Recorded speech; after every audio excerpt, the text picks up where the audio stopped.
is in tearing human minds to pieces and putting them back together in new shapes of your own choosing, end quote.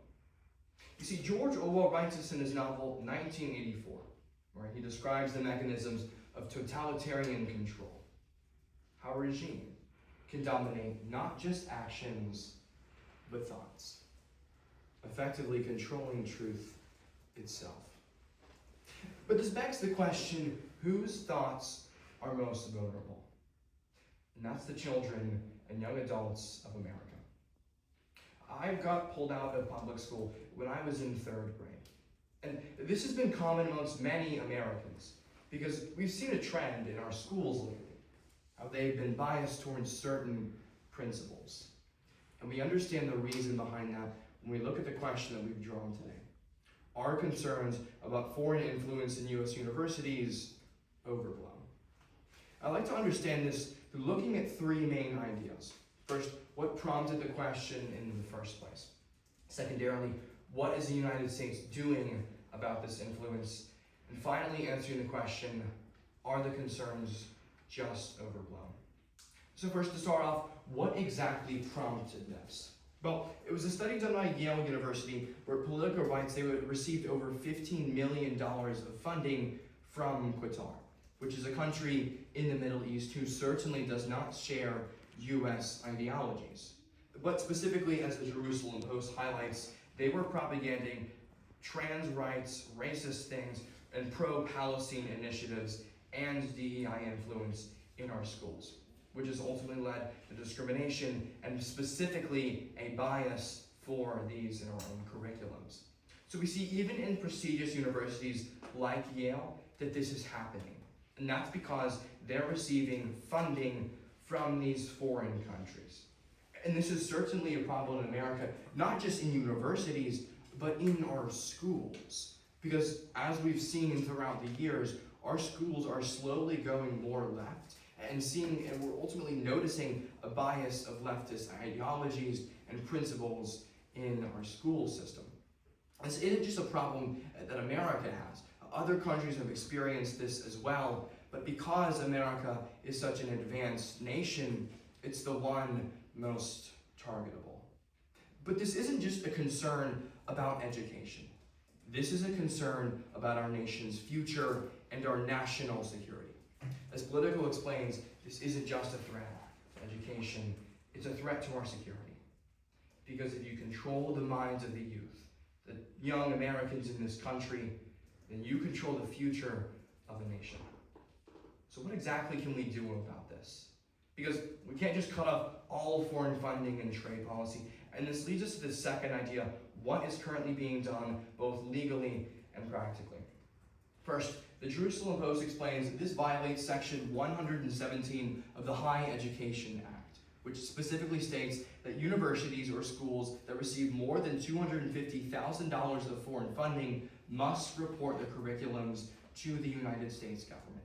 And that is not happening currently, especially with universities like Yale who are receiving this information and ultimately biasing the curriculums towards the funding that they're receiving, which is leading their students down a path not of American virtues.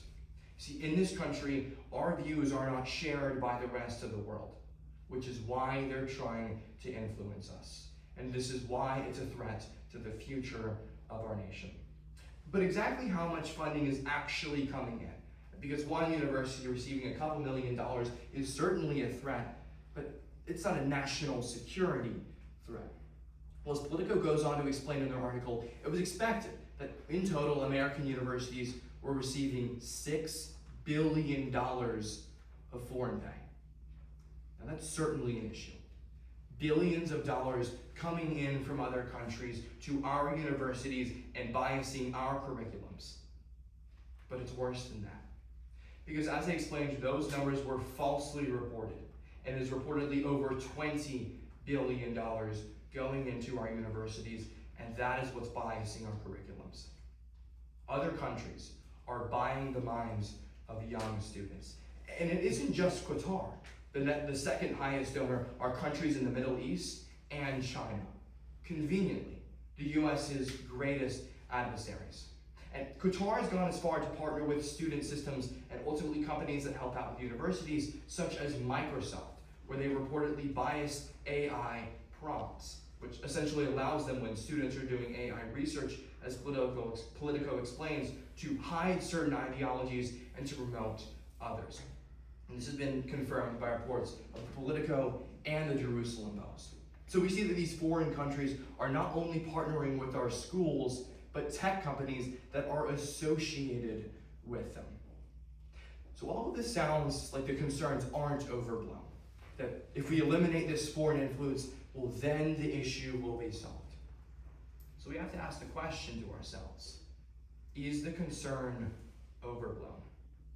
And the answer is yes. Not because foreign influences don't have a threat in our university, but there's a greater problem that both our news sources and our government is ignoring. And that's political bias in our universities. The greatest amount of discrimination doesn't come from foreign influences, it comes from within. As The Hill reports, prestigious universities such as Princeton have started rejecting conservative students based off of their beliefs.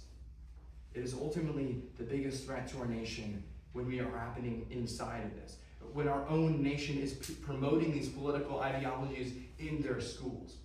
So yes, the concerns abroad are absolutely warranted, but it's distracting us from the real issue at heart, that it's happening within our own nation. So, it's often said that the young minds are the easiest to be influenced, that if you control the mind, then you control the future of our nation. George Orwell recognizes, and that's something that we're forgetting, that if we don't guard our minds, if we don't guard our hearts, then we can be open to the influence of this world. Thank you. My time was 7 minutes and 6 seconds.